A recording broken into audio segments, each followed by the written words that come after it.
सगळ्या गोष्टी सांभाळून सगळी कामं करून त्यांचा बिझनेस कशा पद्धतीने हँडल करत असतील. आणि माझ्यासोबत आज जे घडलं म्हणजे माझं पार्सल जे उशिरा पोहोचलं गेलं माझ्याकडून, तर माझी जी फिलिंग आहे ती सुद्धा तुम्हाला समजली असेल की मला आता काय फील होत असेल ते. तर आता तुम्ही बघू शकता व्हिडिओमध्ये मी पूर्ण बॉक्स आहे तो ब्राऊन टेपने कवर करते, कारण पोस्ट ऑफिसमध्ये तो असा पूर्ण ब्राऊन टेपने पॅक करूनच द्यावा लागतो, त्याशिवाय ते पार्सल घेत नाही. आदल्या दिवशी मी पोस्ट ऑफिसमध्ये गेले तर ते पोस्ट ऑफिस बंद झालं होतं. 3:30 वाजता बंद होतं. मला 4 वाजले होते पोहोचायला, तर बंद झालं होतं. तर मग दुसऱ्या दिवशी सकाळी लवकर जाऊन पहिले मी पार्सल देऊन आले पोस्ट ऑफिसमध्ये. तेव्हा पण मी व्हिडिओ शूट केले. आदल्या दिवशी पोस्ट ऑफिसमध्ये गेले तेव्हा व्हिडिओ शूट नव्हता केला, कारण लवकरात लवकर देऊया असा विचार केला आणि गेले होते. म्हटलं आता व्हिडिओ पण शूट करते, कारण ती सवय पण लागेल, हॅबिट होऊन जाईल.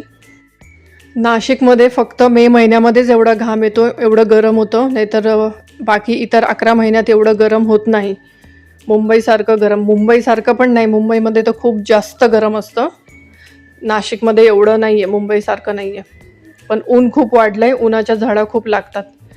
तुम्ही पण असा स्कार्फ जर बांधत असाल तर शक्यतो ऑरेंज कलरचा घ्या, आपल्या भगव्या रंगाचा.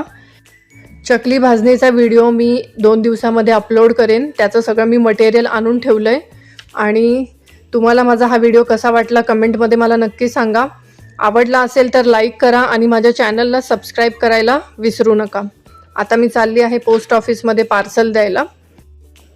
तर तिकडे मला एक ताई भेटली, म्हणजे त्या डॉक्टर आहेत.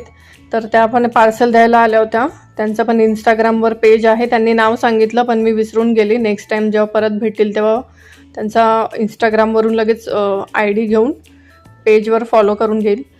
कुरिअर चार्जेसवर मला भरपूर कमेंट येतात की तुम्ही कुरिअर चार्जेस कसे हँडल करता.